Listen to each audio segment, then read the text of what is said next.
अस्सलामु अलैकुम वरहमतुल्लाहि वबरकातुहू। इन्नल हम्दुलिल्लाह नहमदुहु व नस्तईनुहु व नस्तगफिरुहु व नऊज़ु बिल्लाहि मिन शुरूरि अनफुसिना व मिन सय्यिआति अमालिना। मन यहदिहिल्लाहु फला मुदिल्ल लहु व मन युद्लिल फला हादिय लहु व अशहदु अन ला इलाहा इल्लल्लाहु वहदहु ला शरीका लहु व अशहदु अन्न मुहम्मदन अब्दुहु व रसूलुहु सल्लल्लाहु तआला अलैहि व अला आलिहि व सहबिहि व सल्लम तस्लीमन कसीरा। अम्मा बाद, अऊज़ु बिल्लाहि मिनश शैतानिर रजीम। इन तज्तनिबू कबाइर मा तुनहाउना अन्हु नुकफ्फिर अन्कुम सय्यिआतिकुम व नुदखिलकुम मुदखलन करीमा। সম্মানিত মাতৃমণ্ডলী, আল্লাহ রাব্বুল আলামিনের প্রশংসা এবং প্রিয় নবী সাল্লাল্লাহু আলাইহি সাল্লামের উপর সালাত ও সালামের পর আজ বৃহস্পতিবার 29শে জিলকাদা আমরা শেষ করলাম। আর জিলহজ মাসের প্রথম তারিখের চাঁদ দেখা দিয়েছে আজকের মাগরিবে। এশার সালাতের পরে আমরা আমাদের বিষয়ভিত্তিক আলোচনা শুরু করেছি। 29শে জিলকাদা 1445 হিজরি মোতাবেক 6 জুন 2024। আমাদের গত সপ্তাহের আলোচনা ছিল জাহান্নাম এবং জাহান্নামীর 9 নম্বর পর্ব। বিষয়বস্তু ছিল অস্থায়ী জাহান্নামী হওয়ার 7টি কারণ।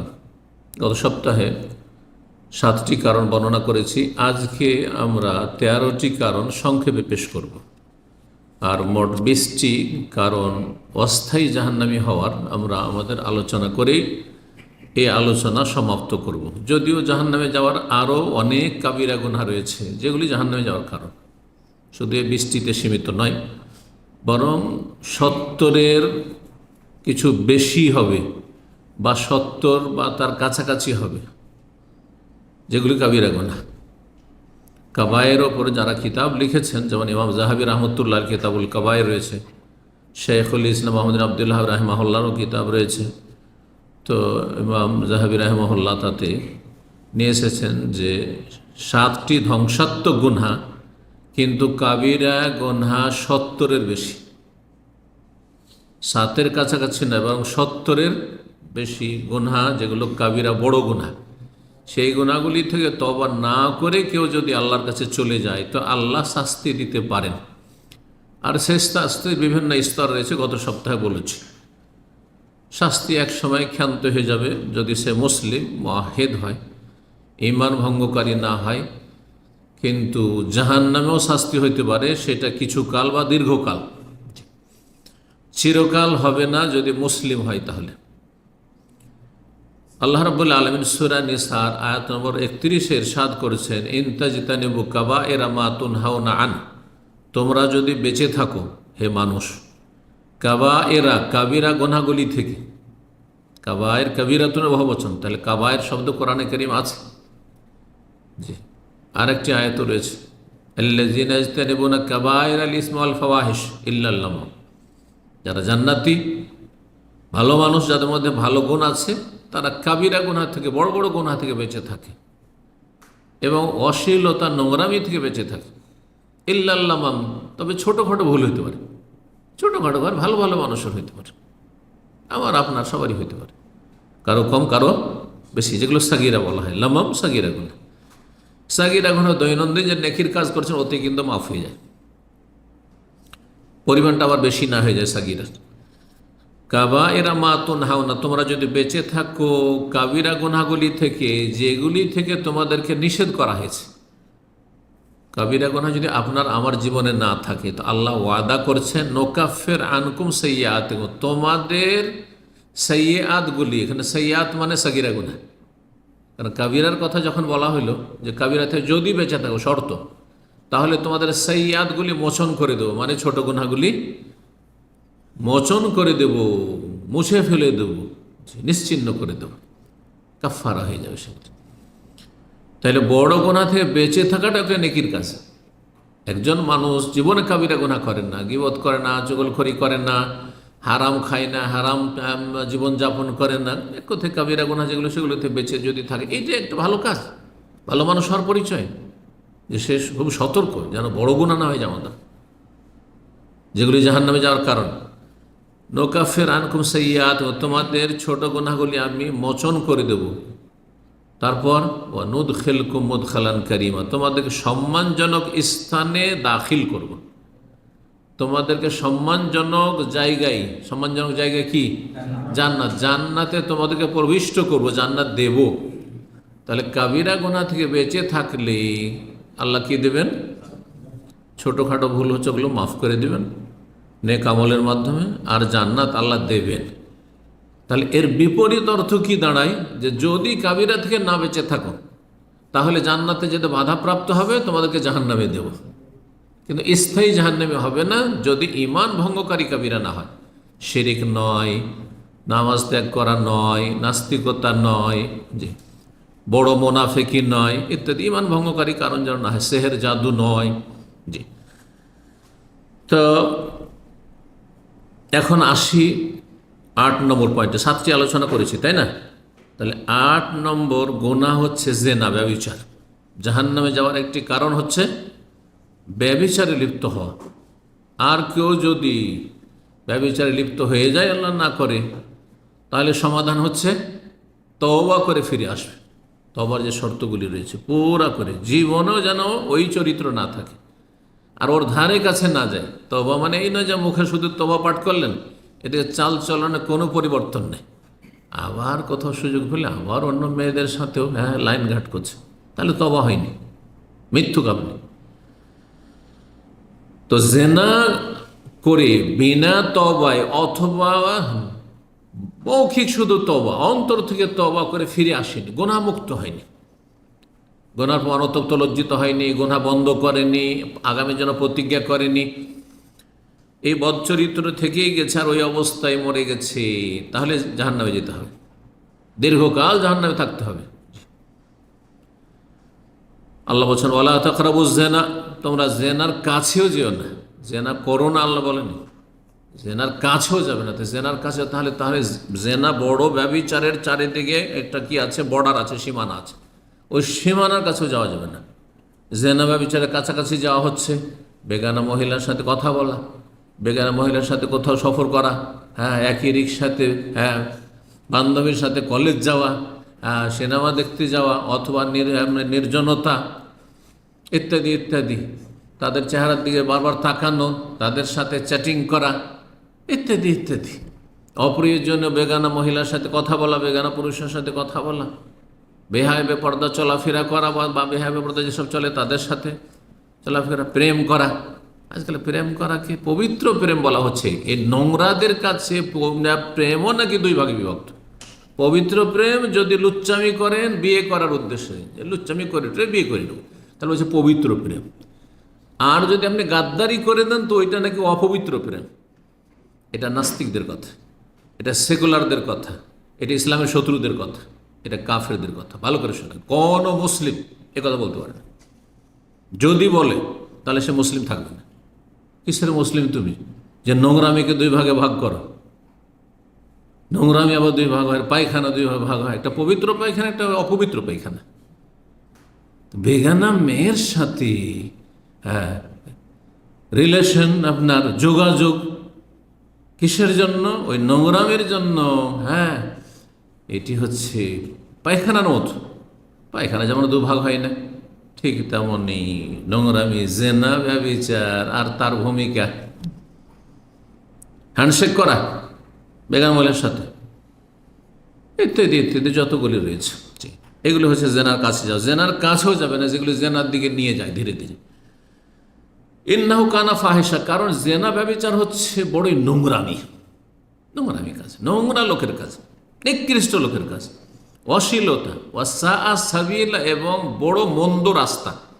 দুনিয়াতে মন্দ রাস্তা যে জেনাকারীকে সুস্থ মস্তিষ্কের সমাজ কখনো সম্মানের নজরে দেখে না, নিকৃষ্ট মনে করে। বেনামাজিও যদি হয় আজকাল মুসলিম সমাজের, কিন্তু চরিত্র ভালো। আর যদি গ্রামে কোনো লুচ্চা থাকে জেনাকারী, তো ওকে কোনোদিন সম্মানের দৃষ্টিতে দেখে না, নিকৃষ্ট মানের লোক মনে করে, তাই না? সামাজিক অপরাধ এটি। এমনকি অমুসলিম হিন্দুদের মধ্যেও, জি, অমুসলিমদের মধ্যেও যাদের মধ্যে জেনাকে জেনা বলা আছে, তারা জেনাকারীকে ভালো নজরে দেখে না, নিকৃষ্ট মনে করে, নোংরা চরিত্রের মনে করে। দুনিয়ায় খারাপ রাস্তা আর আখিরাতে খারাপ রাস্তা, খারাপ জায়গা হচ্ছে জাহান্নাম। তাহলে সাবিলা, এই রাস্তা হচ্ছে জাহান্নামের রাস্তা। এই রাস্তা হচ্ছে কিসের রাস্তা? ব্যভিচারের রাস্তা হচ্ছে জাহান্নামের রাস্তা। সূরা বনী ইসরাঈল 8:32। সহিহ বুখারীতে 1297 নম্বর হাদিস, নবী সাল্লাল্লাহু আলাইহি ওয়াসাল্লামের স্বপ্নের হাদিস। বিভিন্ন দৃশ্যগুলো দেখেছেন, জাহান্নামীদের দৃশ্য। তার মধ্যে একটি দৃশ্য দেখেছিলেন যে কিছু নর নারী উলঙ্গ হয়ে আগুনের একটি তন্নুর, মানে বড় বিশাল চুলহা, জাহান্নামের আগুনের চুলহা, আর তাতে জ্বলতে আছে, একবার করে ওপর দিকে উঠে চলে আসছে, আবার নিচে চলে যাচ্ছে, যখন আগুন আপ ডাউন করছে তখন। এ দেখার পরে শেষ যখন ফেরেশতা বলতে লাগলেন এসবের বিবরণ, বললেজি রাআইতাহু ফি সাকবি, যেসব মানুষকে, নর নারীকে তুমি ওই যে গর্তে দেখলে, যেই গর্ত ছিল আগুনের গর্ত বা আগুনের তন্নুর, ফাহমুজ্জুনাত, এরা হচ্ছে জেনাকারী, ব্যভিচারকারী। তাহলে ব্যভিচারকারিনীদেরকে উলঙ্গ বিবস্ত্র অবস্থায় নবী সাল্লাল্লাহু আলাইহি ওয়াসাল্লাম কিসে দেখেছেন? জাহান্নামে দেখেছেন, যখন জাহান্নামের দৃশ্য দেখানো হয়েছে নবী সাল্লাল্লাহু আলাইহি ওয়াসাল্লামকে স্বপ্নযোগে। মেরাজেও বিভিন্ন দৃশ্য দেখানো হয়েছে নবী সাল্লাল্লাহু আলাইহি ওয়াসাল্লামকে। তো যেগুলো এই ধরনের দৃশ্য, গায়েবের দৃশ্য দেখানো হয়েছে, কিছু মেরাজও দেখানো হয়েছে, কিছু স্বপ্ন দেখানো হয়েছে। এই হাদিসটিতে স্বপ্নের কথা রয়েছে। 9 নম্বর জাহান্নামে যাওয়ার কারণ, সেটি হচ্ছে সমকামিতা। পুরুষে পুরুষে যৌনাচার করা, নারীতে নারীতে যৌনাচার করা বড়ই নোংরামি, জেনার চাইতে নিকৃষ্ট কাজ এটি। কারণ এটি জেনার মতো অশ্লীলতা, নোংরামিও, আর তার সাথে এটি হচ্ছে প্রকৃতির বিপরীত কাজ, প্রকৃতির বিকৃতি। যার ফিতরাত, প্রকৃতি হচ্ছে যে একটা পুরুষের একটা নারীর দিকে চাহিদা থাকে, একটা নারীর পুরুষের দিকে চাহিদা, পুরুষ নারী চাইবে আর নারী পুরুষ চাইবে। আর এর জন্য বৈধ পথ হচ্ছে যে বৈবাহিক সম্পর্কের মাধ্যমে, হারাম পথ হচ্ছে প্রাকৃতিক, কিন্তু প্রাকৃতিক একটা আকর্ষণ, যুবক যুবতীর, নর নারীর, কিন্তু হারাম রাস্তা, এটা জেনা। আর পুরুষ পুরুষের দিকে আকর্ষণ, যৌনাচার করা, নারী নারীর সাথে যৌনাচার করা, এটি হচ্ছে প্রকৃতির বিকৃতি, মাস্ক হয়ে যাওয়া। যেমন কুকুর, শিগাল, বানর আর শুকুরে মানুষকে যদি বিকৃত করা হয়, ঠিক তেমনি ওই রকমই এদের চরিত্রটা কুকুর, শিগাল, বানরের চাইতে নিকৃষ্ট হয়ে গেছে। তো এই জন্য সমকামিতা এমন একটি পাপ, আল্লাহ বলছেন ওয়ালা তাকরাবুল ফাওয়াহিশা মা যাহারা মিনহা মা বাতান, তোমরা অশ্লীলতার কাছেও যাবে না। অশ্লীলতা যেমন ব্যভিচার, তেমন অশ্লীলতা সমকামিতা। অশ্লীলতা হচ্ছে বিবস্ত্র, ন্যাংটা হয়ে চলাফেরা করা পুরুষদের। অশ্লীলতা হচ্ছে যতটা শরীরের মার্জিতভাবে ঢেকে রাখতে হয় ততটা ঢেকে রাখো না, এগুলি হচ্ছে অশ্লীলতা। প্রকাশ্যে হোক অথবা গোপনে হোক। এটা যে প্রকাশ্যে তো খুব ভদ্র, কিন্তু ভিতরে নোংরামি না, এটাও না। ঘরে নোংরামি, নির্জনে আপনি ব্লু ফিল্ম দেখছেন, পর্নোগ্রাফি দেখছেন, খারাপ ছবি দেখছেন আপনি, না। প্রকাশ্য হোক আর গোপনে হোক, সেই অশ্লীলতা তার কাছে যেও না। যালিক ওয়াসাকুম বিহি, আল্লাহ এ ওসিয়ত করেছেন। আরও কিছু কথা বলার পর, এই আল্লাহর ওসিয়ত, আল্লাহর নির্দেশ, আল্লাহ স্বয়ং নির্দেশ দিচ্ছেন, ওসিয়ত করছেন যে অসিয়ত সমকামিতার কাছে যেও না, জেনা বিচার কাছে যেও না। লাআল্লাকুম তাকিলুন, যাতে করে তোমরা একটু বুঝার চেষ্টা করো, উপলব্ধি করো। সূরা আনআম আয়াত নম্বর 151। সমকামিতা সম্পর্কে আল্লাহ রাব্বুল আলামিন বেশ কিছু আয়াতে লূত আলাইহিস সালামের সম্প্রদায় যে এই সমকামিতার নোংরামিতা লিপ্ত ছিল, তার আগে মানব জাতি আদম আলাইহিস সালাম থেকে শুরু করে এই লূত আলাইহিস সালামের জাত পর্যন্ত কোনো মানুষ কল্পনা করেনি যে পুরুষে পুরুষে যৌনাচার হয়। এরা প্রথম কাজ শুরু করেছে, এই নোংরামি শুরু করেছে। রব্বুল আলামিন সূরা আরাফ আয়াত নম্বর 160 এবং সূরা আরাফের আয়াত নম্বর 28 বলছেন লূত আলাইহিস সালামের ভাষায়, যেহেতু লূত আলাইহিস সালামকে এই কাফের, এক তো কাফের, তাদের অপরাধ ছিল কুফরি সবচেয়ে বড় অপরাধ, আর তারপরে বড় অপরাধ ছিল আরও অন্য অপরাধের সাথে সমকামিতা। আল্লাহ বলছেন আতাতুনাল ফাহিশাতা, তোমরা এই নোংরামি করে থাকো। এই অশ্লীল কাজে তোমরা এই সমকামিতা লিপ্ত হয়ে থাকো। মা সাবাকাকুম বিহা আহাদুম মিনাল আলামিন, মা সাবাকাকুম বিহা মিন আহাদিম মিনাল আলামিন, বিশ্বজগতের কোন মানুষ তোমাদের পূর্বে এই কাজে লিপ্ত হয়নি। তাহলে কোরআনে আল্লাহ জানিয়ে দিয়েছেন, নাহলে আমরা কি করে জানতাম যে প্রথম এই সমকামিতে লিপ্ত হয়েছে লূত আলাইহিস সালামের কওম। এবং যত গজবপ্রাপ্ত ধ্বংসপ্রাপ্ত জাতি ধ্বংস হয়েছে, সমুদ জাতি ধ্বংস হয়েছে, আদ সম্প্রদায় ধ্বংস হয়েছে, আর তারপরে ফেরাউনের সেনাবাহিনী ধ্বংস হয়েছে, কত বড় জালেম ছিল। আর লূত আলাইহিস সালামের জাতি ধ্বংস হয়েছে, কিন্তু সবচেয়ে কঠিন শাস্তি দিয়ে আর কয়েক শাস্তি দিয়ে, ট্রিপল শাস্তি দিয়ে আল্লাহ ধ্বংস করেছেন লূত আলাইহিস সালামের এই সমকামী নোংরা জাতিকে। কারণ তাদের অপরাধ হচ্ছে মারাত্মক অপরাধ, প্রকৃতি বিরোধী অপরাধ। যে একটা পুরুষের দিকে যৌন আকর্ষণ থাকবে, এটা কেমন কথা হয়? আউযুবিল্লাহ। যারা এই নোংরামিতে লিপ্ত আছে, বিবাহিত হওয়ার পর স্ত্রীকে বাদ দিয়ে ওরা দাঁড়িয়ে কিশোর খুঁজে বেড়ায়, এত নোংরা তারা স্ত্রীর কাছে থাকতে চায় না, নারীকে পছন্দ করে না। আউযুবিল্লাহ, তাদের প্রকৃতি এভাবে বিকৃত হয়ে যায়। তো রব্বুল আলামিন বলছেন যে বিশ্বজগতের কোন মানুষ তোমাদের পুরো এইরকম অপরাধ করে না। নবী সাল্লাল্লাহু আলাইহি ওয়াসাল্লাম হাদিস জানেন, হাদিস বলছে ইযা রাআইতুম আহাদান ইয়ামালু আমালা কওমি লূত, যদি কাউকে দেখতে পাও যে লূত আলাইহিস সালামের কাফের সম্প্রদায়ের যে কুকর্ম ছিল, নোংরামি সমকামিতা ছিল, এইরকম নোংরামিতে লিপ্ত রয়েছে, অশ্লীলতা লিপ্ত রয়েছে, মানে সমকামীদেরকে দেখতে পাচ্ছ সমকামিতা করতে, তাহলে ফাকতুলুল ফাইলা ওয়াল মাফউলা বিহি, যে এই কাজ করছে আর যার সাথে করে দুইজনকে হত্যা করে দাও। এখানে বিবাহিত অবিবাহিতার পার্থক্য করা হয়নি। পক্ষান্তরে ব্যভিচারের ক্ষেত্রে একজন পুরুষ একজন নারী যদি জেনা লিপ্ত হয়, বিবাহিত আর অবিবাহিতের পার্থক্য করা আছে। বিবাহিত যদি হয় তাহলে অপরাধ বেশি, সুতরাং মৃত্যুদণ্ড, রজম, পাথর মেরে সংসার করা, মৃত্যুদণ্ড। কিন্তু অবিবাহিত হলে 100টি বেত্রাঘাত আর 1 বছর যেন নির্বাসন অথবা জেলে বন্দি, যেটা নির্বাসনের বদলে যাবে। আজকাল নির্বাসন করলে তো কাফের দেশে গিয়ে আরও অপরাধ, তার ক্রাইম বেড়ে যাবে। তো চিন্তা করুন, যে জেনার ক্ষেত্রে কিন্তু যারা অবিবাহিত তাদের ক্ষেত্রে শাস্তি হালকা আছে, যে বেঁচে থাকার অধিকার আছে। কিন্তু সমকামিতায় লিপ্ত হলে বিবাহিত হোক আর অবিবাহিত হোক বেঁচে থাকার অধিকার নেই, দুজনকে হত্যা করে। নবী সাল্লাল্লাহু আলাইহি ওয়াসাল্লাম হাদিস, সহিহ হাদিস। তো সমকামিতা হচ্ছে দুনিয়ায় আল্লাহর গজবের কারণ, আর আখিরাতে আল্লাহর গজব আর আযাবের কারণ, জাহান্নামে যাওয়ার কারণ। আল্লাহ হেফাজত করুন। 10 নম্বর জাহান্নামে যাওয়ার কারণ হচ্ছে চুরি ডাকাতি।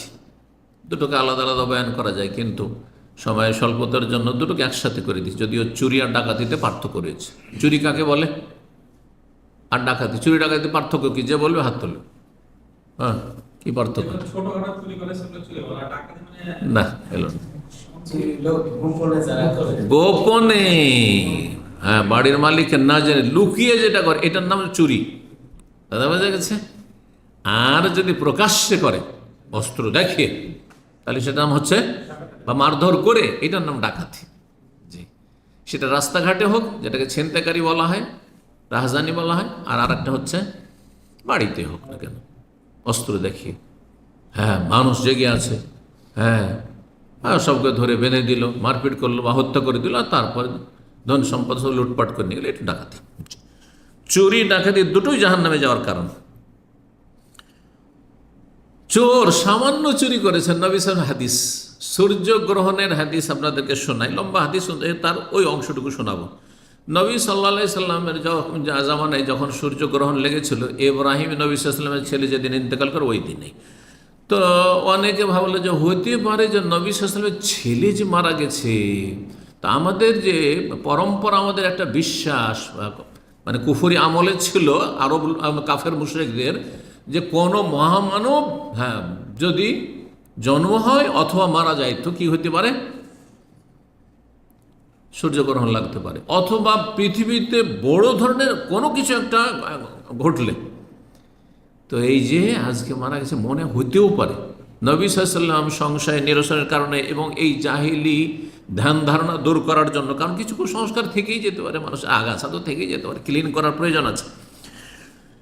বললেন সেই ভাষণে, ইয়া আইয়ুহান নাস, মানব ইন্নামা শামসু ওয়াল কামার আয়াতান মিন আয়াতিল্লাহ, সূর্য আর চন্দ্র আল্লাহর নিদর্শনাবলীর অন্তর্ভুক্ত। ওয়া ইন্নাহু লা ইয়ানকাসিফান লিমাউতি হায়াতিন ওয়ালা লি আহাদিন ওয়ালা লি হায়াতিহি, কোন মানুষের মৃত্যুর কারণে অথবা জন্মের কারণে, ভূমিষ্ঠ হওয়ার কারণে সূর্য চন্দ্রগ্রহণ লাগে না। ফাইজা রাআইতুম শাইআম মিন যালিক, যদি তোমার চন্দ্র সূর্যগ্রহণ দেখতে পাও, ফাসাল্লু সালাতা আদায় করো হাত্তা তানজালিয়া, যতক্ষণ পর্যন্ত সূর্যগ্রহণ চন্দ্রগ্রহণ শেষ না হচ্ছে। আর তারপরে বলছেন যে মা মিন শাইইন তুআদুনাহু ইল্লা কাদ রাআইতুহু ফি সালাতি হাযি, আমি যে সূর্যগ্রহণের সালাত আদায় করেছি সেই সময় তোমাদের সাথে যা কিছু আল্লাহ ওয়াদা করেছেন শাস্তির অথবা জান্নাতের সব দৃশ্য দেখলাম। নামাজ পড়াচ্ছেন কিসের? সূর্যগ্রহণের, আর জান্নাতের দৃশ্য সামনে চলে এসছে, সামনের দিকে একটু এগিয়ে গেছেন। জাহান্নামের দৃশ্য সামনে চলে এসে পেছন দিকে সরে গেছে রাসূলুল্লাহ সাল্লাল্লাহু আলাইহি ওয়াসাল্লাম। যেমন টিভির পর্দায় আমরা পৃথিবীর বিভিন্ন সিনারি দেখি, ঠিক ওই রকমই নবী সাল্লাল্লাহু আলাইহি ওয়াসাল্লাম সালাত অবস্থায় 1400 বছর আগে দেখেছেন জান্নাতের দৃশ্য আর জাহান্নামের দৃশ্য। বলছেন তোমাদের সাথে যা কিছু প্রতিশ্রুত হয়েছে তা আমি এখানে এই সালাত অবস্থায় দেখতে পেয়েছি। তারপরে লাকাদ জিয়া বিন্নার, আমার সামনে আগুন জাহান্নাম নিয়ে আসা হলো। ওয়াজালেকুম, কখন ওইটা শোনো, আমি সালাত অবস্থায়, ওয়াজালেকুম হেইনা রাআইতুম, যখন আমাকে দেখেছিলে যে সালাত অবস্থায় দাঁড়িয়ে আমি তাখারতু, পিছনে সরে গেলাম, আগুন জাহান্নামের দেখে দাও দাও করে চলছে, পিছনে সরে গেছি। এটা মানুষের প্রকৃতি। মূসা আলাইহিস সালাম জানছেন যে জাদুর সাপ, এই লাঠি আর রশি কি ছিল ওগুলো, লাঠি রশি জাদু, আসলে বাস্তবতা নেই। তারপরে যখন বড় বড় অজাগর সাপ হয়ে যখন চলে আসছে ধেয়ে, তখন এমন পালা পালাইতে লেগেছেন, ওয়াল্লা মুদবিরান ওয়ালাম ইয়াক্তুব, কোরআন ভাষা, এমন পালাইতে শুরু করেছে একটু ঘুরেও দেখেন না কেমন পালা পালাচ্ছেন। এটা মানুষের প্রকৃতি, ভয় লাগবেই। জি, হঠাৎ করে একটা সাপ দেখলে ভয় লাগবে না? সাপ ভয় লাগবে না। তো আমি পিছনে সরে গেছিলাম। মাখাফাতান ইউসিবানি, আমি এই আশঙ্কা, এই ভয় যে আমাকে যেন স্পর্শ না করে আগুন, হ্যাঁ আমার গায়ে যেন আগুন লাগে, জামিল্লা ফিহা হাত্তা রাআইতু ফিহা সাহিব আল মেহজান, জাহান্নামের আগুনে যা দেখলাম তার একটি দৃশ্য হচ্ছে ওই বাঁকা, অগ্রভাগ বাঁকা লাঠিওয়ালা চোরকে দেখলাম। এই যে আজকাল খুতবা দেওয়ার জন্য যে লাঠি ব্যবহার করা হয়, কাছাকাছি এইরকমই লাঠি, কিন্তু এতে তো পুরোটাই ধরেন আপনার বেত থাকছে অথবা কাঠ থাকছে, তাই না? ওতে হ্যাঁ, প্রাচীন যুগ কী হতো, একটা কাঠের লাঠি আছে আর তার অগ্রভাগে লোহা লাগানো আছে, ধারালো লোহা লাগানো আছে। তো এই লোহা লাগানো লাঠি নিয়ে একজন কি করত, হজের মৌসুমে ভিড় ভাড়ে চলাফেরা করত। আসলে চোর সে, আসলে চোর। আর তারপরে দেখতে যে কারো ঘাড়ের ওপর একটা কাপড় আছে, ওই কাপড় চুরি করতো শুধু। হ্যাঁ, এটা জামা ঘাড়ে দিয়ে, আগেকালে গরিব মানুষরা কী করতে জানেন, গেঞ্জি গায়ে দিয়ে, হ্যাঁ বরযাত্রী যেত গেঞ্জি গায়ে দিয়ে, আর একটা জামা, আমরা ছোটোকালে দেখছি একটা জামা, গ্রামাঞ্চলে যারা কৃষি কাজ করতো সবার বাড়িতে জামা থাকতো না, তখন একটু সচ্ছল যারা পরিবার তাদের কাছ থেকে জামা কাপড় ধার নিয়ে যেত, এখন জামা কাপড় ধার নিয়ে গেছে, যদি ব্যবহার করে ময়লা করে আবার ধুয়ে দিতে হবে, তো ওই ঘাড়ে করে নিয়ে যেত। আর নিয়ে যাওয়ার পরে আর পরের জামা তো নিয়ে গিয়ে তারপরে একটু হয়তো ওই মজলিসে যখন বসছে একটু ব্যবহার করলো তো করলো না, তো গাড়ি করে নিয়ে ফিরে চলে আসে। বুঝতে পারছেন? তো এইটাই যদি আজকে থেকে 40-50 বছর আগে এরকম অবস্থা থাকে, এত অভাব থাকে মানুষের, এরকম অবস্থা থাকে, তাহলে 1400 বছর আগে মানুষ গাড়ি করে হয়তো কাপড় চোপড় নিয়ে আছে।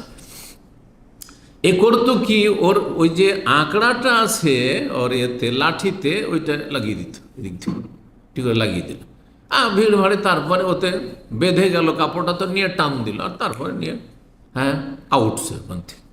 এইভাবে কাপড় চুরি করতো মানুষের, হাজিদের কাপড় চুরি করতো। তাহলে বোঝা গেল যে এমনি চুরির চাইতে হাজিদের যদি কেউ চুরি করে তাহলে সে মারাত্মক অপরাধী চোর। জি, জাহান্নামে সামান্য এইসব কিছু চুরি করতো। ইয়াজুর কুসবাহু ফিন্নার, সে তার নাড়ি ভুঁড়িকে জাহান্নামে নিয়ে টানা হাঁচড়া করছে, নাড়ি ভুঁড়ি বেরিয়ে গেছে আর নাড়ি ভুঁড়ি নিয়ে সে টানা হাঁচড়া করছে। আল্লাহু আকবার। ঘটনা কি ছিল? বলছে কানা ইয়াসরিকুল হাজ, সে হাজিদের চুরি করতো। বেমেহজানি, তার এই অগ্রভাগ বাঁকা বিশিষ্ট লাঠি নিয়ে, এই লাঠি দিয়ে কি করতো? সে চুরি করতো। ফাইন ফতেন আলাহু, যদি টের পেয়ে গেল, যারে এটা টান দিল কে, টের পেয়ে কালা ইন্নামা তাআল্লাক বিমাজে, ও সরি সরি, দুঃখিত, আমার এতে লেগে গেছে, আমি খেয়াল করিনি ভাই। ওয়াইন গোফেল আনহ, আর যদি উদাসীন হয়ে গাফিল থেকে গেল, জাহাবাবি, তাহলে সে কাপড় চুরি করে নিয়ে উধাও হয়ে গেল। পকেট মাররা এরকমই করে,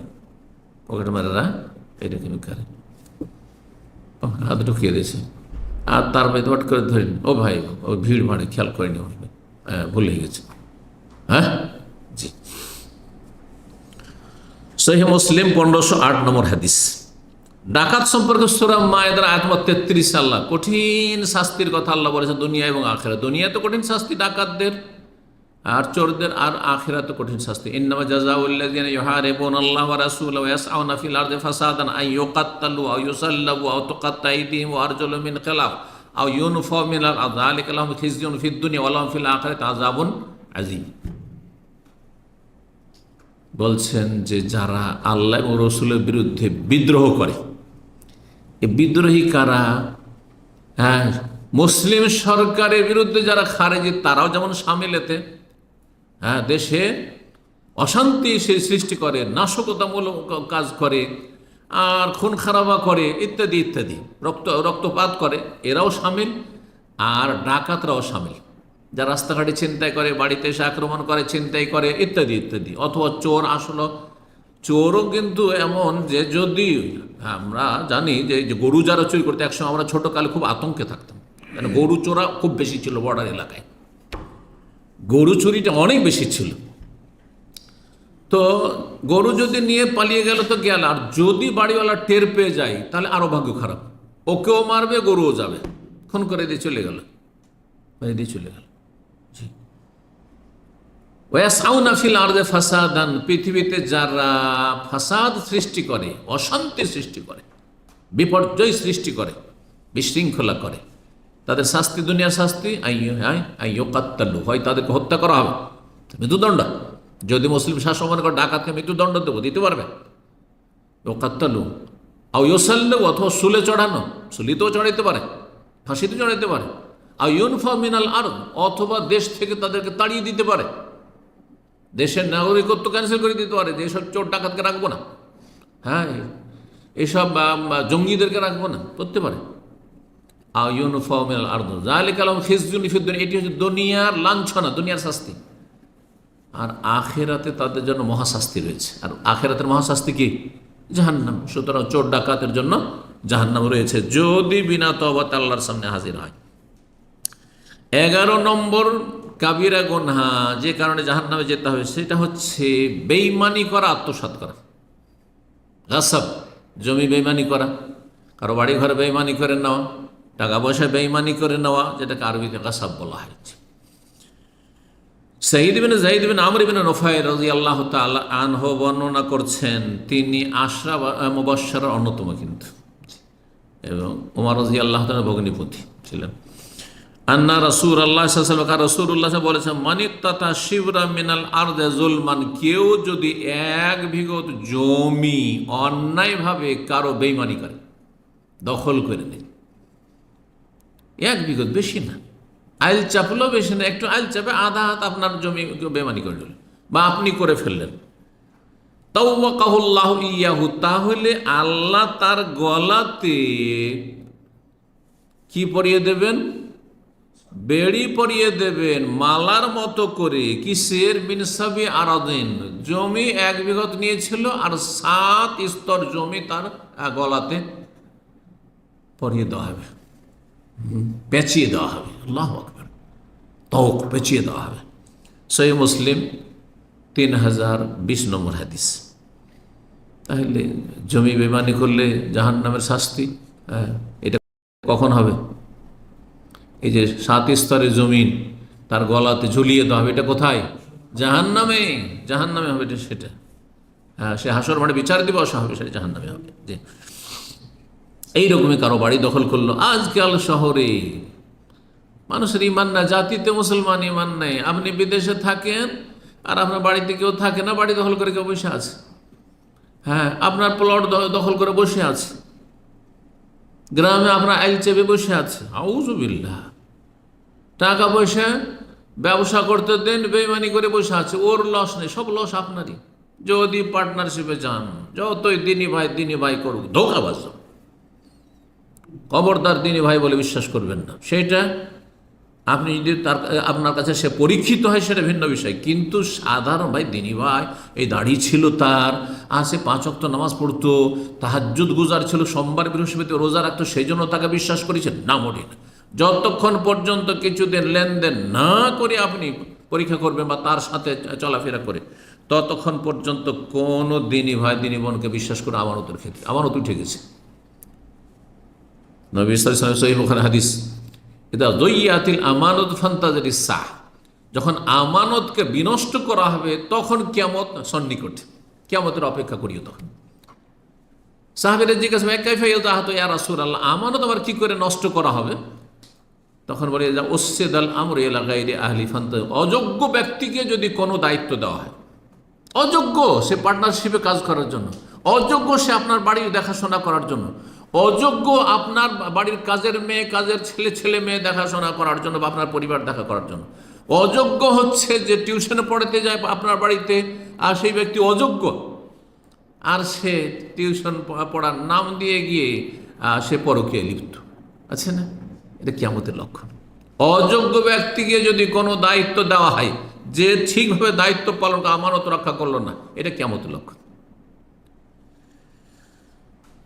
তো বেঈমানি করার শাস্তি জাহান্নাম, যদি তওবা না করে। আর যেহেতু বান্দার হক, সুতরাং এই ক্ষেত্রে তওবার জন্য চতুর্থ শর্ত হচ্ছে, যা বেঈমানি করেছে পুরোপুরি আদায় করতে হবে। শুধু মৌখিক তওবা বা অন্তর থেকে তওবা, আল্লাহ আমি একটা জমি বেঈমানি করেছি, ওইটার তো আর ছাড়তে পারছি না, অনেক টাকার জায়গায়, কিন্তু আমি তোমার কাছে খুব কান্নাকাটি করছি, তওবা কবুল হবে? সারা জীবন সিজদা পড়ে থাকলে তওবা কবুল হবে না। আপনি ফিরিয়ে দিয়ে আসেন যার জিনিস তার। 12 নম্বর জাহান্নামে যাওয়ার কারণ হচ্ছে মদ পান। আর মদ পান যদি জাহান্নামে যাওয়ার কারণ হয়, তো মাদক দ্রব্য যত আছে, হিরোইন হোক, গাঁজা হোক, আর এই ধরনের যতগুলি আছে, আমি নাম জানি আর নাই জানি, আর আপনারা জানেন না জানেন, মাদক দ্রব্য এক কথায় যদি কেউ পান করে আর বিনা তওবাতে চলে যায়, পানে অভ্যস্ত থাকে, বিনা তওবাতে আল্লাহর সামনে হাজিরা, মরলো এখনো খালেস অন্তর থেকে, তার তওবা হয়নি, গুনাহ মাফ হয়নি, তাহলে জাহান্নামে যাবে। সহিহ মুসলিমে 3732 নম্বর হাদিস, জাবের রাদিয়াল্লাহু তাআলা বর্ণনা করছেন, রাসূলুল্লাহ সাল্লাল্লাহু আলাইহি ওয়াসাল্লাম বলেন, কুল্লু মুসকিরিন হারাম, প্রতিটি নেশা আর বস্তু হচ্ছে হারাম।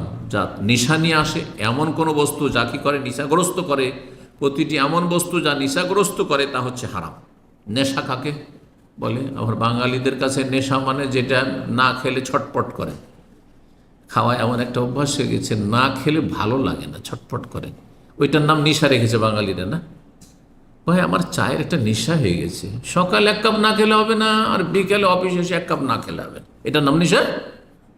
এটা আমাদের দেশীয় নেশা, এটা যারা ভাষা বুঝে না তাদের নেশা, এটা শরীয়তের বা ভাষাগত নেশা নয়, এটা ভুল কথা। তাহলে বাঙালিদের ভাত খাওয়া নেশা, ভাত না খেলে আমি থাকতে পারবো না, রাত্রে যাই দেবেন শেষখানে 2টো ভাত দিতে হবে, তো নেশা তাইলে না? না না, মোটেই না। ইলিশ মাছ খাওয়া নেশা, বা ইলিশ মাছ না খেলে আমি থাকতে পারি না, এইটা না খেলে ওইটা না খেলে থাকতে পারি না, তো নেশা না। নেশা হচ্ছে যে আল খামরু মা খামার, নেশা হচ্ছে যেটাতে মানুষের বিবেককে কি করে দেয়, ঢেকে নেয়, বিবেক আর কাজ করে না, সে মাতাল হয়ে যায়, মাতাল হয়ে যায়। জি, তো যাতে নেশা, সেটা মদ অথবা এ মদের মতো মাদক দ্রব্য যেগুলি। ইন্না আলাল্লাহি আযজা ওয়া জাল আহদান, আল্লাহর পক্ষ থেকে এই ওয়াদা রয়েছে, লেমাইয়াশাবুল মুস্কির, যে নেশা ওয়ালা বস্তু বা নেশাগ্রস্তকারী বস্তু পান করবে, আইয়াসকিয়াহু মিন তিনাতিল খাবাল, তিনাতুল খাবাল নহর থেকে আল্লাহ তাকে পান করাবেন। দুনিয়াতে মদ খেয়েছিল, আখিরাতে তিনাতুল খাবাল নহর থেকে পান করাবেন। কালু ইয়া রাসূলুল্লাহ, সাহাবীরা, হে আল্লাহ, সমা তিনাতুল খাবাল, তিনাতুল খাবাল আবার কি জিনিস? কালা আরাকু আহলিন নার, জাহান্নামীদের রক্তপুঞ্জ। আর ওসারা তো আহলিন নার, বর্ণনাকারী ওসারা বলেছেন, ওসারা মানে হচ্ছে শরীর থেকে যেগুলো নিংড়িয়ে রক্ত আর পুঁজ বেরোচ্ছে যখন জ্বলছে তখন সেগুলি পান করাবেন। আল্লাহু আকবার। তার মানে জাহান্নামে জ্বলতে থাকবে আর তাদের খাদ্য পানি হবে কি? এই রক্তপুঞ্জ, জাহান্নামীদের রক্তপুঞ্জ, এই মদখোরদের। 13 নম্বর জাহান্নামে যাওয়ার কারণ হচ্ছে যে কোনো জুলম অত্যাচার, যে কোনো রকমের জুলম অত্যাচার হোক না কেন, সেটা আর্থিক জুলম হোক আর সেটা শারীরিক হোক, মানসিক টর্চার হোক, মানসিক হোক, যেভাবে হোক না কেন জুলম অত্যাচার। এই মর্মে সহিহ মুসলিমের 4678 নম্বর হাদিস আমরা আপনাদের শোনাই। আবু হুরায়রা রাদিয়াল্লাহু তাআলা আনহু বর্ণিত, তিনি বলছেন যে আন্না রাসূলুল্লাহ সাল্লাল্লাহু আলাইহি ওয়াসাল্লাম রাসূলুল্লাহ বলেছেন, আতাদরুনা মানিল মুফলিস। একদিন বললেন নবী সাল্লাল্লাহু আলাইহি ওয়াসাল্লাম, তোমরা জানো যে সর্বহারা কে? মুফলিস ফুলুস থেকে, ফুলুস মানে কি? ফুলুস মানে পয়সা কড়ি, পয়সা কি বলে? ফুলুস। আর মুফলিস মানে যার কাছে পয়সা নেই, একটা পয়সা কড়ির নেই, তার মানে সে হচ্ছে সর্বহারা, নিঃস্ব। নিঃস্বকে তোমরা চেনো? কালু, তখন তারা বলে আল মুফলিস ফিনা মাল্লা দিরহাম ওয়ালা মাতা। আমাদের মাঝে মুফলিস, আমরা সর্বহারা বা নিঃস্ব ওকে বলি যার কাছে না কোনো একটা পয়সা আছে আর না কোনো তার কাছে মালপত্র আছে, কোনো সামানও নেই, তার কাছে কিছুই নেই, সে সর্বহারা। ফাকাল, আল্লাহ বলেন না না না, আমি ওইটা উদ্দেশ্য করিনি, এটা তো দুনিয়ার নিঃস্ব বা সর্বহারা। ইন্নাল মুফলিসা মিন উম্মতি মান ইয়াতি ইয়াউমাল কিয়ামাত বিসসালাতিন ওয়া সিয়ামিন ওয়া যাকাতিন। আমার উম্মতের সর্বহারা নিঃস্ব হচ্ছে ওই সব লোকেরা যারা কিয়ামতের দিন হাসরের মাঠে আসবে অনেক নামাজ নিয়ে, অনেক রোজা নিয়ে, অনেক যাকাত সাদাকা নিয়ে, ওয়া ইয়াতি কাদ শাতামা হাযা, কিন্তু তার সাথে সে কাউকে গাল দিয়েছে। কত মানুষকে গাল দিয়েছে? ও কাযাফা হাযা, কত মানুষ মিথ্যা অপবাদ দিয়েছে, কোনো নারীর মিথ্যা অপবাদ দিয়েছে, কোনো ছেলের মিথ্যা অপবাদ দিয়েছে যে ও পরকে লিপ্ত, ওকে এই কাজে দেখেছি, ও সমকামিতে লিপ্ত, অথচ সে মিথ্যা কথা বলেছে। যে কোনো মিথ্যা, বা ও চোর, যে কোনো মিথ্যা অপবাদ আর কি। ও আকালা মালা হাজা, কারো ধন সম্পদ বক্ষণ করেছে। ও সাফাকাদা মাহাজা, কারো রক্তপাত করেছে, কাউকে খুন করেছে। ও দারা বাহাজা, কাউকে মারধর করেছে, বিভিন্ন রকমের জুলম অত্যাচার করেছে। যারা প্রশাসনে আসে বিশেষ করে তারা নিজের ক্ষমতার বলে কত লোক জুলম অত্যাচার করে, একটা নির্দোষী আসামিকে পিটিয়ে পিটিয়ে জবরদস্তি স্বীকার করে। জালেম, জালেম জাহান্নামে যেতে হবে। হাসানাতিহি, এখন আখিরাতে তো আর টাকা পয়সা কারো নাই, কিন্তু পেমেন্ট করতে হবে। এই জন্য আমি বলি যে ধার যারা নিচ্ছেন আর টাকা দিচ্ছেন না, ভালো করে শোনেন, অথবা যারা ধার দিয়েছেন আর আশাই ছিলেন যে দিয়ে দেবে কিন্তু দিল না, ওকে দিতেই হবে, ওকে দিতেই হবে। হয় দুনিয়াতে দিক, তাহলে টাকা পয়সা দিয়ে দিয়ে মুক্তি পেয়ে যাবে অল্প দিয়ে, আর না হইলে আখিরাতে দিতে হবে। আপনার লস নেই, ধৈর্য ধরুন। আর যারা এই রকমের বোধ চরিত্রে, তাদেরকে বলছি যে আপনি দুনিয়াতে পালিয়ে গেলেন, কিন্তু আপনাকে এমন সময় আপনাকে পেমেন্ট করতে হবে যখন একটা নেকির জন্য হাই হাই করবেন, একটা নেকি হইলে আমি জাহান্নাম থেকে বাঁচতাম, জান্নাতে যেতে পারতাম, সেই সময় সমস্ত নেকিগুলি আপনার নিয়ে চলে যাবে এই মানুষের হক নষ্ট করার কারণে। হাইউ তাহাজামিন হাসানাতেহি, একজন করে অভিযোগকারী আসলো, কেস নিয়ে আসলো, একে নেকি দিয়ে দাঁড়ো, ওকে নেকি দিয়ে দাঁড়ো, ইউ হাজামিন হাসানাতেহি, এই করে দিতে দিতে দিতে নেকি সব শেষ। এত নামাজ রোজা হজ যাকাত নেক কাজ ছিল সব শেষ হয়ে গেল। ফাইন ফানিয়াত হাসানাত কাবলা ইউকদা মা আলাইহি, তার ওপর যে ঋণগুলি ছিল দুনিয়ার বা যে বান্দার হকগুলি ছিল নষ্ট করে গেছে, সেগুলি পরিশোধ করার আগেই যদি তার নেকি শেষ হয়ে যায়, নেকি শেষ আর নেকি নেই, তখন কি করা? ওখেজামিন খাতায়াহুম, তার গুনাহগুলিকে নেওয়া হবে। কিছু লোকের আসবে, হে আল্লাহ, এ আমার উপরে এই জুলুম করেছে, আমার উপরে এই জুলুম করেছে, আমার উপরে জুলুম করেছে, আমাকে মেরেছে, আমার টাকা পয়সা বেইমানি করেছে, আমার টাকা ধার নিয়ে দেয়নি, হ্যাঁ, আমার জমি বেইমানি করেছে। এইভাবে বিভিন্ন রকমের যখন অভিযোগ আসবে, তখন বলে তোমাদের গুনাহ আছে? বলছে হ্যাঁ আমাদের গুনাহ আছে, গুনার জন্য জাহান্নামে যেতে হচ্ছে। দাও তোমাদের গুনাহগুলি এর কাঁধে চাপিয়ে দিয়ে, এর আমল নামে চাপিয়ে দাও, আর তোমরা গুনাহার বোঝা নামিয়ে দিলে এর কাঁধে চাপিয়ে দিয়ে তোমরা জান্নাতে চলে যাও। যে জান্নাতি ছিল তার নামাজ রোজার নেকি দিয়ে সে বান্দার হক নষ্ট করার কারণে জাহান্নামে চলে গেল সর্বহারা হয়ে। আর যাদের জন্য জাহান্নাম ছিল তারা দুনিয়াতে মজলুম নির্যাতিত হওয়ার কারণে তাদের আযাব হালকা হয়ে গেল, আর তাদের গুনাহগুলি অন্যের উপর চাপিয়ে দিয়ে যারা হক নষ্ট করেছে জান্নাতে চলে যেতে পারলো। সহিহ মুসলিমের হাদিস শোনাইল আপনাদেরকে। সূরা আনাম আয়াত নম্বর 21, সূরা ইউসুফের আয়াত নম্বর 23, সূরা কাসাস আয়াত নম্বর 37, তিনটি আয়াতে তিন জায়গায় ইন্নাহু লা ইফলিহুজ জালিমুন, জালেম কখনো সফল না, কোথাও সফল না, দুনিয়াতেও সফল না আর আখিরাতে সফল না। জান্নাতে সফল কিনা? তো যে সফল না সে জাহান্নামী না? তাহলে এই আয়াত প্রমাণ করে যে জালেম জাহান্নামে যাবে। জালেম বিনা তওবায় আর মানুষের হক থেকে মুক্ত না হয়ে যদি দুনিয়া থেকে চলে যায় তো জাহান্নামে যেতে হবে, কারণ সে সবসময় ব্যর্থ, সফল না। ইন্নাহু লা ইফলিহু, কোনোদিন মুক্তি পাবে না। ফালাহ মানে কি? মুক্তি। জালেম কখনো মুক্তি পাবে না। আল্লাহ রাব্বুল আলামিন যেন আমাদেরকে জালেম আর মজলুম হওয়া থেকে রক্ষা করে। কেউ যেন আমাদের জুলুম না করতে পারে আর আমাদের দ্বারা কারো যেন জুলুম না হয়। 14 নম্বর জাহান্নামে যাওয়ার কারণ হচ্ছে ঘুষ খাওয়া বা ঘুষ দেওয়া। ঘুষখোর এবং যে ঘুষ দেবে উভয় জাহান্নামে যাবে, এই মর্মে হাদিস রয়েছে। তাবরানীতে হাদিসটি রয়েছে এবং তারগিব তারহিবও রয়েছে। আর রাশি ওয়াল মুরতাশি ফিন্নার, রাশি আল মুরতাশি, যে দেবে ঘুষ আর যে মুরতাশি যে গ্রহণ করলো নিল, উভয়ে জাহান্নামে যাবে। এই হাদিস। অন্য হাদিসে রয়েছে লানত রয়েছে রাশি আর মুরতাশি, ঘুষখোর এবং ঘুষ দাতা উভয়ের ওপর লানত রয়েছে। আর কাবিরা গুনহাতে লানত হয়। দুটি লানতের যেমন হাদিস রয়েছে, জাহান্নামে যাওয়ার সম্পর্কেও হাদিস রয়েছে। এই ছিল জাহান্নামে যাওয়ার একটি কারণ। কিন্তু ঘুষ কাকে বলে? ঘুষ যদি আপনার ন্যায্য অধিকার নয় তারপরে নেওয়ার চেষ্টা করছেন সেটি, তাহলে সেটার নাম ঘুষ। আর যদি আপনার নিজ ন্যায্য অধিকার আদায় করার জন্য দিতে হয়, না দিলে হচ্ছে না, তাহলে সেটা ঘুষ নয়। কিন্তু আমাদের দেশীয় ভাষায় ঘুষ মানে, ধরেন আপনার পাসপোর্ট নিতে হবে আর পাসপোর্টের জন্য ইন্সপেকশন এসছে, তাদের কিছু টাকা না দিলে ব্যাড রিপোর্ট দিয়ে দিবে, আপনার দেবে না আপনার পাসপোর্ট। হয়তো কথা বোঝা গেছে? আপনার জমি জায়গার দলিল পত্রের ব্যাপার স্যাপার আছে আর ভূমি অফিসে গিয়েছেন, কাজ করে দিবেন অফিসার যতক্ষণ পর্যন্ত কিছু পয়সা না, ন্যায্য অধিকার আপনার, তাকে সরকার বসিয়ে রেখেছে কাজের জন্য, কিন্তু ঘুষখোর হারামখোর, তার জন্য হারাম, কিন্তু আপনার জন্য হারাম না, কারণ আপনি ন্যায্য অধিকার নেওয়ার জন্য। চাকরিতে ধরেন প্যানেলে আপনার লিস্টে আপনি হকদার, আপনি হকদার 1 নম্বরে বা 2 নম্বরে, আর যে কটা সিট আছে তার মধ্যে আপনি পড়ছেন, কিন্তু ঘুষ নিয়ে যারা আপনার চেয়ে খারাপ রেজাল্টের বা ইন্টারভিউতে যারা অ্যালাউ হয়নি তাদেরকে অ্যালাউ করা হচ্ছে, তাদেরকে চাকরি দেওয়া হচ্ছে, আপনাকে চাকরি দেওয়া হচ্ছে, আপনার ন্যায্য অধিকার চাকরি। এইখানে যদি পয়সা দেয় এটা ঘুষ নয়। কিন্তু ঘুষ কোনটি? আপনার আগে যারা ছিল তারাই কিন্তু তাদের যোগ্যতার ভিত্তিতে চাকরি পাওয়ার অধিকার রাখে, কিন্তু আপনি পয়সা দিয়ে চাকরিটা নিয়ে এলেন, তাহলে আপনি জাহান্নামী, আর যাদেরকে দিলেন তারাও জাহান্নামী।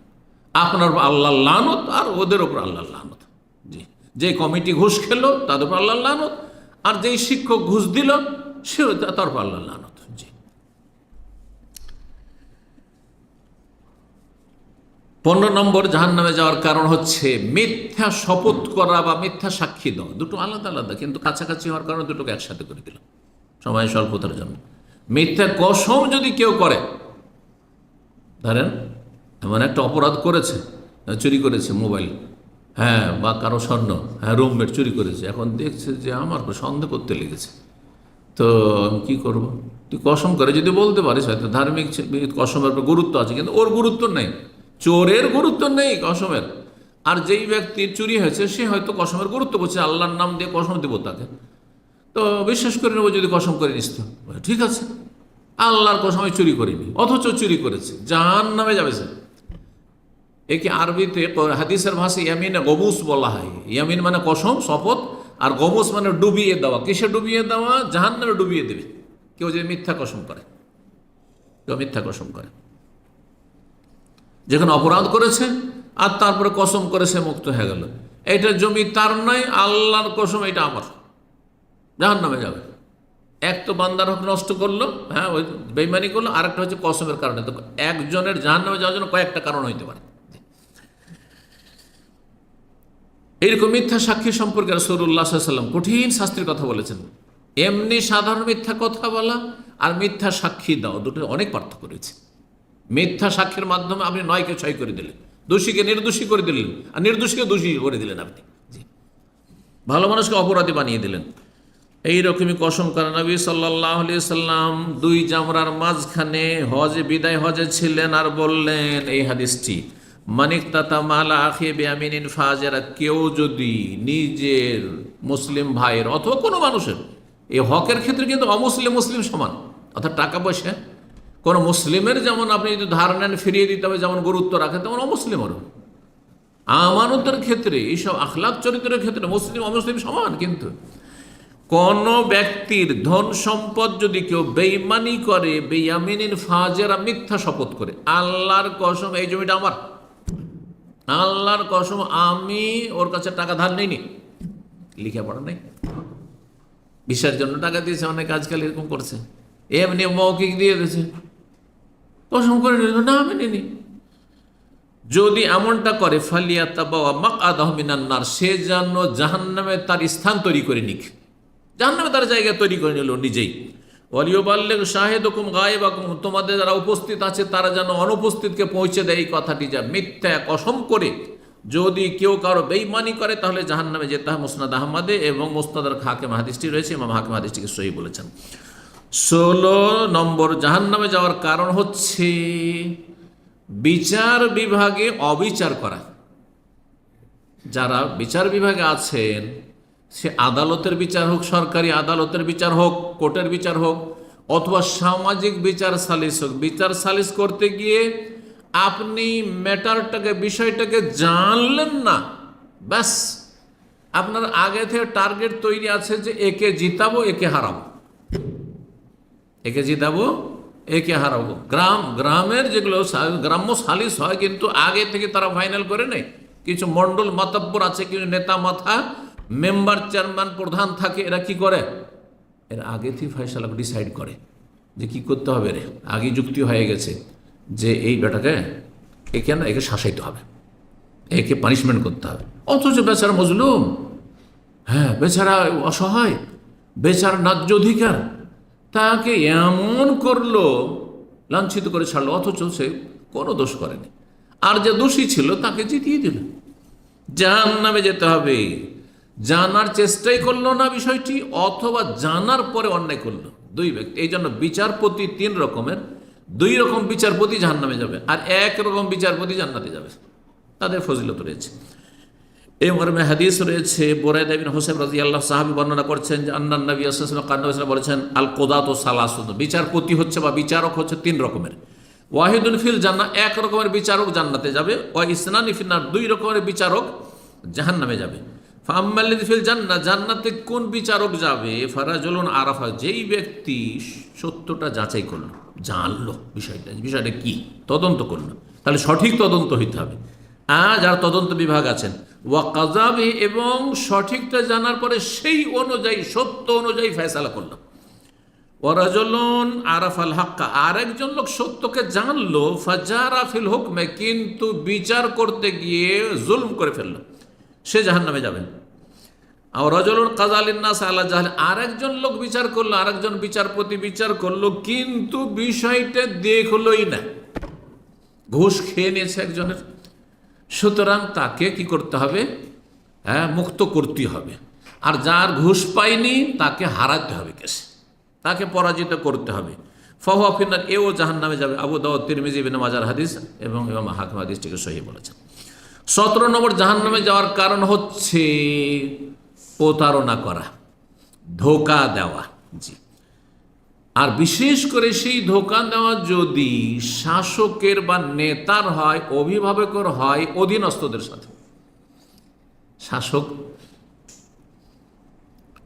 দুর্নীতি করছে আর ক্ষতিগ্রস্ত করছে দেশের জনগণকে, অথবা এলাকার যে দায়িত্বশীল রয়েছে, মেম্বার রয়েছে, চেয়ারম্যান রয়েছে, প্রধান রয়েছে, অথবা যে সমাজপতি রয়েছে, অথবা বাড়ির মালিক পর্যন্ত। এই হাদিসটা সবাইকে, সর্বস্তরের মালিককে সামিল, এমনকি প্রতিষ্ঠান যারা কর্মস্থলে আছেন, আপনাদের যারা ম্যানেজার আছে, সুপারভাইজার আছে, ফোরম্যান আছে, তারাও এতে সামিল।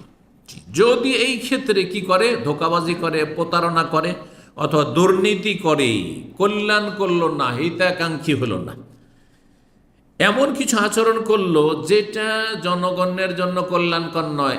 এমন অভিভাবক যে স্বামী বা বাড়ির মালিক, সে এমন কিছু করলো যেটা স্ত্রীর কল্যাণও নয়, ছেলে মেয়ের কল্যাণ, তাদের অকল্যাণ করলো, অমঙ্গল করলো, জাহান্নামের দিকে ঠেলে দিলেন।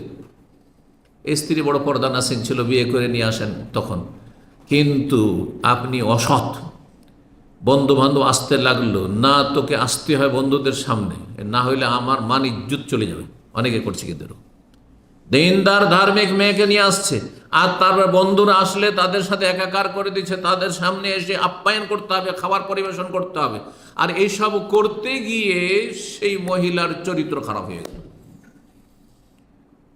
ছেলে মেয়েদেরকে মিশনারি কাফেরদের স্কুল কলেজে লেখাপড়ার জন্য দিল, আর তারপর ছেলে মেয়েগুলো নাস্তিক হয়ে গেল, বেদিন সেকুলার হয়ে গেল, ধর্ম ত্যাগ করলো, বেদিন হয়ে গেল, আল্লাহ পরকাল সম্পর্কে সন্দিহান হয়ে গেল, অবিশ্বাসী হয়ে গেল। তাহলে জাহান্নামে যেতে হয় এরকম বাপকে, এরকম মাকে, এরকম দায়িত্বশীলকে, হ্যাঁ, এইভাবে এইরকম স্বামীকে। জি, বহু উদাহরণ হতে পারে।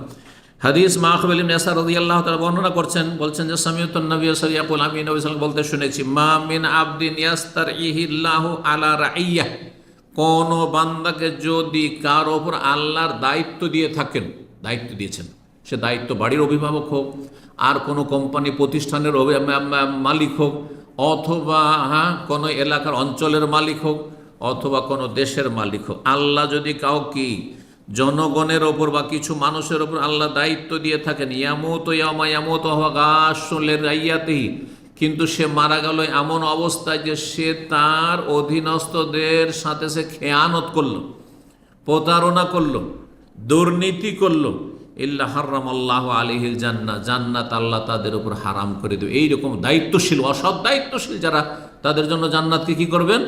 হারাম করে দেবেন। তাহলে আপনার স্ত্রী, আপনার ছেলে মেয়ে প্রাকৃতিক অবস্থায় ছিল, খুব ভালো দিনদার ছিল, কিন্তু আপনার কারণে ছেলে মেয়েগুলো খারাপ হয়ে গেল, স্ত্রী খারাপ হয়ে গেল, তাহলে আপনাকে জাহান্নামে যেতে হবে। জি, এইরকমই কর্মচারী, এরা ভালোই কাজ করছিল, সততার সাথে কাজ করছিল, কিন্তু তাদের উপরে জুলম অত্যাচার করলেন, তাদের হক নষ্ট করলেন, তাদের খেয়ানত করলেন, তাদের ভালো কল্যাণ করলেন না, আপনি হিতাকাঙ্ক্ষী হইলেন না, এসবকেও সামিল। এইরকমই দেশের যারা রাষ্ট্রনায়ক বা বিভিন্ন রাষ্ট্রীয় দায়িত্ব রয়েছে, তারা যদি যথাযথ নিজ দায়িত্ব পালন না করে, যার ফলে দেশ আরও খারাপ হয়ে চলে যাচ্ছে, আরও খারাপ হয়ে চলে যাচ্ছে, তাহলে তাদের উপর এমনটাই হবে যেমন নবী সাল্লাল্লাহু আলাইহি ওয়াসাল্লাম হাদিস, সহিহ বুখারী মুসলিমের হাদিস, মুত্তাফাক আলাইহি, বুখারী মুসলিমের হাদিস। 18 নম্বর জাহান্নামে যাওয়ার কারণ হচ্ছে ঋণ নিয়ে ঋণ পরিশোধ না করা। টাকা পয়সা নিলেন, কর্জা নিলেন, আর তোর দেওয়ার কথা নেই, দেওয়ার কথা নেই, না চাইলে তো দেবেন না, আর চাওয়ার পরেও দিচ্ছেন না। আজকাল অধিকাংশ ভাইরা যারা দিবেও, তারা তাদের মধ্যে ত্রুটিটা বলছি, ও তো চাইনি এখন, তার মানে ওর দরকার নেই। আপনারই দরকার টাকা পয়সা, না ওর দরকার নেই, ও চাইতে হবে অবদূরে, তাহলে দেবেন আপনি। জি, শোনেন ভালো করে, সহিহ মুসলিমের 3498 নম্বর হাদিস, আব্দুল্লাহ বিন আমর ইবনে আস রাদিয়াল্লাহু তাআলা আনহু বর্ণনা করছেন, আন্না রাসূলুল্লাহ সাল্লাল্লাহু আলাইহি ওয়াসাল্লাম, রাসূলুল্লাহ সাল্লাল্লাহু আলাইহি ওয়াসাল্লাম বলেছেন, কি বলেছেন? ইউগফারু লিশ-শাহীদি কুল্লু যামবিন ইল্লা দাইন, আল্লাহর রাস্তায় যে শহীদ হয়েছে, রক্ত দিয়েছে, জীবন দিয়ে দিয়েছে, প্রাণ দিয়েছে, তার সব গুনাহ মাফ হয়ে যাবে এই শাহাদাতের মর্যাদার কারণে, কিন্তু ঋণের গুনাহ, কর্জার গুনাহ মাফ হবে না। মানুষের টাকা পয়সা নিয়ে রেখেছে আর দেয়নি, এই গুনাহ মাফ হবে না, কারণ এটা বান্দার হক। আল্লাহর হক বলে আল্লাহ মাফ করে দেবেন। আল্লাহর হক যত বড় অপরাধ করুক না কেন, আল্লাহ মাফ করে দেবেন, যদি সে কাফের মুশরিক না হয়। তাহলে মুসলিম ফরজ ত্যাগ করেছে, বিভিন্ন কাবিরা গুনাহে লিপ্ত হয়েছে, আল্লাহ মাফ করে দেবেন, কারণ আমার হক, আমার রাস্তায় সে জীবনটাকে কোরবানি করেছে, সুতরাং আমি মাফ করে দিলাম। কিন্তু অমুকের হক নষ্ট করেছে, অমুকের হক নষ্ট করেছে, ওর টাকা দাও, এইটা মাফ করবো না, মাফ হবে না, মাফ হবে না। তাহলে কোথায় যেতে হবে? জাহান্নামে যেতে হবে না, হবে না? এখন জাহান্নামে যেতে হবে, এর হাদিস শোনেন। হাদিসটি আবু কাতাদা রাদিয়াল্লাহু তাআলা আনহু বর্ণনা করেছেন, আর হাদিস মুসনাদ আহমদে রয়েছে, বাইহাকিতে রয়েছে, তাবরানীতে রয়েছে। হাদিসটি হাসান, নির্ভরযোগ্য হাদিস। হাদিসের ঘটনা হচ্ছে যে একজন সাহাবী মারা যায়, আর তার ওপর কর্জা ছিল, কত টাকা জানেন? কত টাকা চিন্তা করুন, মাত্র 2 দিরহাম। দিরহাম এক রৌপ্য মুদ্রা, স্বর্ণ না, রৌপ্য মুদ্রা। আর রৌপ্য মুদ্রার দিরহাম হচ্ছে আপনার কি 4 আনা 25 পয়সা। তার মানে রূপার আধা ভরি, আধা ভরি রূপা। তাহলে রূপা আজকাল চাঁদির দাম দেখেন তো বেশি না, 100টা রিয়ালের বেশি হয়তো হবে না। স্বর্ণকাররা বলতে পারবে 100টা রিয়ালের বেশি হয় না, মাত্র এই কয়টা টাকা ছিল, 2 দিরহাম মাত্র। তার উপর থেকে গেছে ঋণ, কর্জা। নবী সাল্লাল্লাহু আলাইহি ওয়াসাল্লাম জানাজা সামনে চলে এসছে, জানাজা পড়াবার জন্য এসে গেছেন। জিজ্ঞাসা করেছেন হাল আলাইহি দাইনুন, তার উপর ঋণ কর্জা আছে? বললেন ইয়া রাসূলুল্লাহ, শুধু 2 দিরহাম আছে, মাত্র 2 দিরহাম আছে। ওয়াসাল্লু আলা সাহেব, তোমরা জানাজা পড়ো, আমি জানাজা পড়বো না। কেন? আবু কাতাদা বলেন ইয়া রাসূলুল্লাহ সাল্লি আলাইহি ওয়া আলাইয়া দাইনুহু, আপনি জানাজাটা পড়ে দেন, আমি এই ঋণ পরিশোধ করব, এই জিম্মা আমি নিলাম, দায়িত্ব নিলাম, দিয়ে দেব। ঘটনা হয়ে গেল, জানাজা তো হয়ে গেল সেদিন, কারণ আরেকজন নিয়ে এনেছে কাঁধে। পরের দিন দেখা হয়েছে আবু কাতাদার সাথে। আবু কাতাদা, ওই যে 2 দিরহাম ওর বাকি আছে ঋণ, ওটা পরিশোধ করেছ? ইয়া রাসূলুল্লাহ, আজকে করা হয়নি, করব। কিছু বললেন না নবী সাল্লাল্লাহু আলাইহি ওয়াসাল্লাম। তৃতীয় দিন, তারপরের দিন আবার জিজ্ঞাসা করছেন কি করেছো সেই 2 দিরহাম, সেটা পরিশোধ করেছো, ওই লোকটাকে দিয়েছো যে পাবে তার কাছে? ইয়া রাসূলুল্লাহ, আজকে দিয়ে দিয়েছি, আজকে দিয়ে দিয়েছি। নবী সাল্লাল্লাহু কি বলেছিলেন শুনেন, লক্ষণীয়। আল আন বারিদাত জিলদাতুহু, দাউ দাউ করে সে জাহান্নামের আগুনে জ্বলছিল। এখনো জাহান্নামে যায়নি, কিন্তু জাহান্নামের আযাব যে কবরে হচ্ছে, ওই কবরে জাহান্নামের আযাবে জ্বলছিল দাউ দাউ করে। আর এখন যে তুমি পেমেন্ট করেছো 3 দিন পরে, তখন তার শরীরটার আগুন নিমালো আর ঠান্ডা হইল। বারিদা, বার্দ থেকে, বার্দ মানে তো বুঝছেন, মানে ঠান্ডা হওয়া, জিলদুন মানে চামড়া, শরীর, তার শরীরটা এখন ঠান্ডা হইল আগুনটা নেমে গিয়ে। আল্লাহু আকবার। মাত্র 2 দিরহাম, 50-100টা রিয়ালের জন্য যদি জাহান্নামে যেতে হয়, তাহলে যারা এইভাবে টাকা পয়সা নিয়ে থেকে যাচ্ছেন, হ্যাঁ, আপনি কি নিশ্চিত যে আপনি বাঁচবেন? হ্যাঁ, আর দিতে পারবেন? অথবা আপনি কি নিশ্চিত যে আপনি মরে গেলে আপনার স্ত্রী দেবে, আপনার ছেলে মেয়ে দেবে? আর এটা কি অজুহাত হইল যে আমি মরে গেলে আমার স্ত্রী ছেলে মেয়ে দেবে? না, মোটেই না, আপনাকে দিয়ে যেতে হবে। আজকাল কোথায় পাবেন, নিজেই দিচ্ছেন না আপনি, আর আপনার স্ত্রী দেবে, আপনার ছেলে মেয়ে দেবে? ও তো পয়সার লোভ হয়ে গেছে। জি, কখনো দেবেন না। সুতরাং এই রকমের অপরাধ করবেন না যে মানুষের হক নষ্ট করার কারণে জাহান্নামে যেতে হয়। আপনার বড় বড় নেকির পাহাড় থেকেও জান্নাতে যেতে পারবেন, কারণ শহীদের মর্যাদার চাইতে বড় নামাজির মর্যাদা নাই। হ্যাঁ, কারণ নামাজি যে জীবন কোরবানি করেন, রোজাদার জীবন কোরবানি করেন, শহীদ জীবন কোরবানি করেছে, তারপরও তার ঋণের গুনাহ মাফ হয়নি। হাদিস দেখলেন। 19 নম্বর জাহান্নামে যাওয়ার কারণ হচ্ছে স্বর্ণ বা চাঁদির পাত্র ব্যবহার করা। স্বর্ণ চাঁদির মহিলাদের গয়না চলবে, কিন্তু স্বর্ণ চাঁদির বোতলে যদি গ্লাসে পানি খাই, স্বর্ণ চাঁদির যদি কাপে আমি চা খাই, কফি খাই, জুস খাই, বলেন, অথবা বিছানা, খাট বিছানা অথবা টেবিল, আমার কলম যদি স্বর্ণের হয়, গোল্ডের হয়, চাঁদির হয়, চলবে না। পুরুষদের জন্য গয়না পর্যন্ত হারাম, আর মহিলাদের জন্য গয়না পর্যন্ত হালাল। গয়নার বাইরে কিন্তু মহিলারও হালাল নয়, ভালো করে মনে রাখবেন। জানা আছে না নেই? নাকি আজকে ক্লিয়ার হইল? আশা করি জানা আছে, যারা নিয়মিত আসছে না, নতুন ভাইদের হয়তো জানা নেই, ভালো করে শুনে রাখেন। জি, তো যদি কেউ স্বর্ণ চাঁদির পাত্র ব্যবহার করে খাওয়ার ক্ষেত্রে, পানীয়র ক্ষেত্রে, উম্মে সালামা রাদিয়াল্লাহু তাআলা আনহা বর্ণনা করছেন, নবী সাল্লাল্লাহু আলাইহি ওয়াসাল্লাম বলেছেন আল্লাযী ইয়াশরাফি আনিয়াতিল ফিদ্দাতে, কেউ যদি রূপা চাঁদির বর্তনে পান করে, ইন্নামা ইউজারজিরু ফি বাতনিহি নারা জাহান্নাম, তাহলে জাহান্নামের আগুন তার পেটে ঢুকাইল। সে রূপার চাঁদির পাত্রে পান করলো না, পানাহার করলো না, বরং কি করলো? জাহান্নামের আগুন পেটে ঢুকালো। সহিহ বুখারী 5203, সহিহ মুসলিম 3846 হাদিস। সহিহ মুসলিমের আরেকটা হাদিসে স্বর্ণ চাঁদি দুটোরই কথা রয়েছে। বলছেন রাসূলুল্লাহ ইন্নাল্লাযী ইয়াকুলু আও ইয়াশরাবু ফি আনিয়াতিয যাহাব ওয়াল ফিদ্দা, যেই ব্যক্তি স্বর্ণ বা চাঁদির পাত্রে পানাহার করে, ইন্নামা ইউজারজিরু ফি বাতনিহি নারা জাহান্নাম, সেই ব্যক্তি নিজের পেটে জাহান্নামের আগুন ঢুকায়। আল্লাহু আকবার। 20 নম্বর আরো সর্বশেষ জাহান্নামে যাওয়ার কারণ হচ্ছে মেয়েদেরকে অথবা বোনদেরকে মিরাস থেকে পরিত্যক্ত ধন সম্পদে বঞ্চিত করা। বাপের ধন সম্পদ, মায়ের ধন সম্পদ বোনদেরকে দিলেন না, আপনি মহরম করলেন, অথবা 9-6 করে হাতে তুলা দিলেন, তোরা 1 বিঘা করে নিয়ে নিবি রে, আর ভাইয়েরা সব 10 বিঘা 20 বিঘা, অথবা ভিটে মাটি তোরা তো পাবি না, কারণ এটা তো আমাদের। আজকাল যতই মুসল্লি দেখেন আমাদের দেশে, যেটা ভিটামিটি মাটি অথবা দোকানপাট অথবা দামি দামি জায়গা রোড সাইডে এগুলো পজিশন আছে, এগুলো কোটি কোটি টাকার সম্পদ, সেগুলো কার জন্য? ছেলেদের জন্য, পুরুষদের জন্য, আর মহিলাদের জন্য ওই মাঠে ঘাটে হাত তোলা তোকে দিয়ে দেবো 1-2 বিঘা, ওইটি নিয়ে নিস। আউযুবিল্লাহি মিনাশ শাইতানির রাজিম। জাহান্নামে যেতে যেতে কোনো সন্দেহ নেই। বোনদেরকে বঞ্চিত করা, বাপ মা ঠিকই ছিল, ওরা বলছে আমরা মারা যাওয়ার পরে ভাগ ঠিকভাবে করে নিবে, কিন্তু গায়ের জোরে বোনদেরকে বঞ্চিত করে দিল, তোরা নিবি না নিবি না। অনেকে তো বাপ মা যখন অসুস্থ হয় তখন তাদের কাছ থেকে আগে দলিল করে নেয়, টিপসই নিয়ে নেয়। জি, আউযুবিল্লাহ। জাহান্নামে যাওয়ার কারণ কোরআন স্পষ্ট ভাষায় আল্লাহ বলছেন, সূরা নিসার আয়াত নম্বর 11 থেকে নিয়ে 14 পর্যন্ত মিরাসের আয়াতগুলি রয়েছে, মাসাইলগুলি রয়েছে।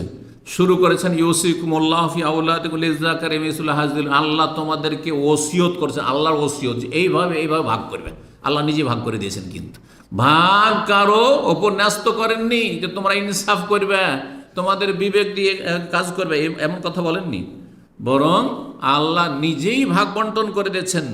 ছেলেকে 2 মেয়ের সমান, মানে মেয়ের দ্বিগুণ দেবে, আর তারপরে শুধু মেয়ে হলে 1 হলে কত, 2 জন বা ততোধিক হলে কত, ইত্যাদি এসব বর্ণনা করার পরে আরও কিছু মাসাইল, স্বামী স্ত্রীর কত পাবে, স্ত্রী স্বামীর কত পাবে, কোন অবস্থায় কত পাবে, ছেলে মেয়ে থাকলে কত পাবে, ছেলে মেয়ে না থাকলে কত পাবে, ইত্যাদি এসব বর্ণনা করার পরে আল্লাহ কি বলছেন শেষখানে শোনেন, তিলকা হুদুদুল্লাহ, এ হচ্ছে আল্লাহর সীমানা, আল্লাহর বর্ডার নির্ধারণ করা রয়েছে। ওমাই ইউতিল্লাহ ওয়া রাসূলা, যে আল্লাহ এবং রসুলকে মানবে আর যারা এই বর্ডারের লক্ষ্য রাখবে, বর্ডারের হেফাজত করবে, ইউদখিলহু জান্নাতিন তাজরি মিন তাহতিহা আল-আনহার, তাদেরকে আল্লাহ এমন জান্নাত দেবেন যেই জান্নাতের নিম্ন দেশে নহর সমূহ প্রবাহিত রয়েছে, সেখানে চিরকাল থাকবে। এটি হচ্ছে মহা সাফল্য, যালিকাল ফাউজুল আযীম। আর আয়াত নম্বর 14তে আল্লাহ বলছেন, ওয়া মান ইয়াসিল্লাহ ওয়া রাসূলাহু, যারা আল্লাহ এবং রাসূলের নাফরমানি করবে, তারা কোরআনের ভাগ করলো না, নিজের মতো করে ভাগ করলো।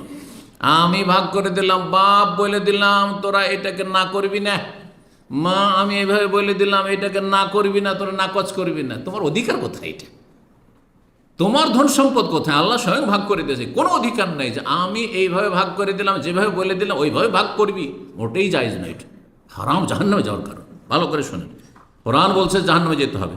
ওমাই ইয়াসিল্লাহ ওয়া রাসূল, যে আল্লাহ এবং রাসূল নাফরমানি করবে, ওয়া তাআদ্দা হুদুদাহু, সীমা লঙ্ঘন করবে, সীমানা পার করে যাবে, ক্রস করবে, ইউদখিলুহুন নারান, তাকে আল্লাহ জাহান্নামে দাখিল করবেন, জাহান্নামে দেবেন। তাহলে যারা ঠিকভাবে ভাগ দেয় না ওয়ারিসিনদেরকে, উত্তরাধিকারীদেরকে, সেটা মেয়ে হোক অথবা বোনেরা হোক, অথবা এক ছেলেকে বেশি দিল আর এক ছেলেকে কম দিল, কোনো ছেলেকে দিল কোনো ছেলেকে বঞ্চিত করে দিল, ইত্যাদি ইত্যাদি। এইরকম যেসব জালেম বাপ মায়েরা করে বা ভাইরা করে, শুনে রাখেন, খালেদান ফিহা, সেখানে চিরকাল থাকতে হবে, যদি সেটা হালাল মনে করে থাকে।